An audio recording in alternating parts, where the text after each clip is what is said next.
Hello friends, welcome to my channel. आज के आलू बेगुन दिए कातला माछेर झोलेर रेसिपि शेयर करब।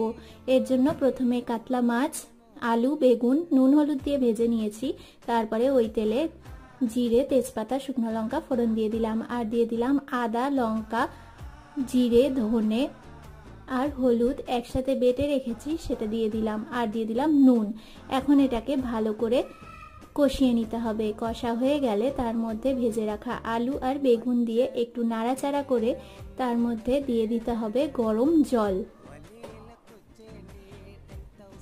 গরম জল দিয়ে ঝোলটা ফুটে ওঠা পর্যন্ত অপেক্ষা করব। তারপরে ঝোলটা হয়ে আসলে দিয়ে দেব মাছগুলো। তারপরে 1-2 মিনিট হয়ে গেলে ওপর থেকে শুকনো খোলায় ভেজে রাখা জিরে লঙ্কার গুঁড়ো দিয়ে ভালো করে মিশিয়ে নামিয়ে নিলেই রেডি आलू बेगुन दिए कातला माछेर झोल।